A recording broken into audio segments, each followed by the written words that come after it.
a desire that feels to you like it is not coming about can become annoying.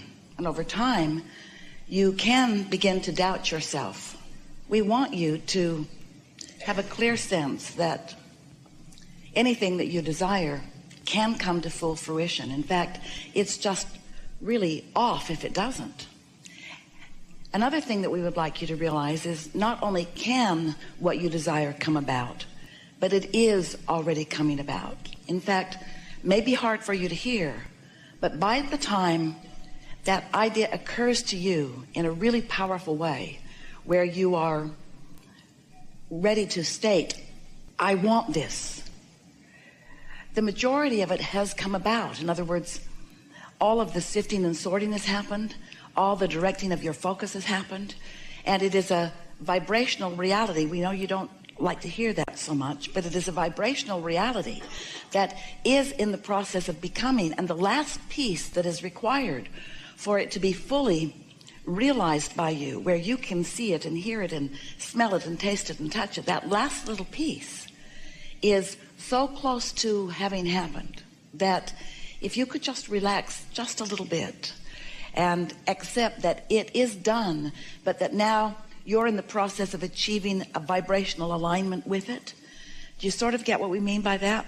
You see, when you're accustomed to not seeing it in manifested form, if you want something and you don't have it yet, a lover or a new vehicle or a house that pleases you more or an occupation or a way of gathering money, if there is something that you desire and you can't see it yet, your conclusion is that it is not there. It's absent. It's missing. We know this sounds crazy.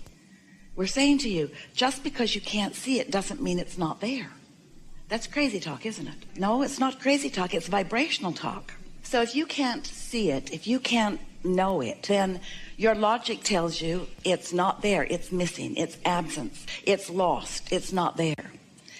But the problem with that, what we want to call too soon of evaluation, is that when you believe that it's missing, you hold a vibrational frequency that doesn't let it change from missing to there.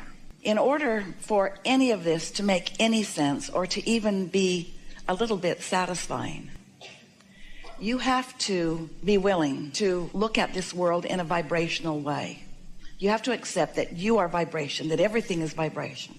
You may, often do, nearly always, notice where you are in relationship to what you're asking for. And so even though you say, I want this, you often say, but this is where I am.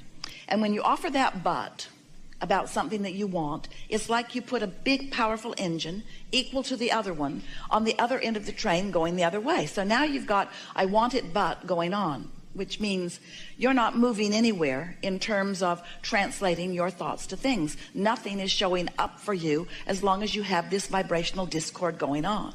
And if you could, once you say, I really want this, and the reason that I want it is, you would then put another engine and another engine and another engine.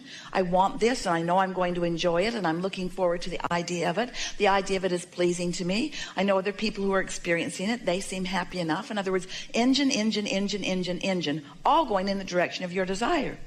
And if you could keep your vibration pure in that way, you would just get those engines stacked up until there is enough momentum going, and the engine stacking up is really undeterred thought. Momentum would ensue, and before anyone around you can believe it, you'll begin having manifestations about your desire. If that isn't the experience that you're having, there is only one reason. You're putting the engine of desire going in this direction, and then you're putting the engine of doubt going in this direction. And the reason that those engines of doubt, those thoughts of doubt, that momentum of doubt is easy for you to come by is one reason really, and one reason only. And as we get your attention about this, and as you play with it a little bit, everything is going to get better for you right away.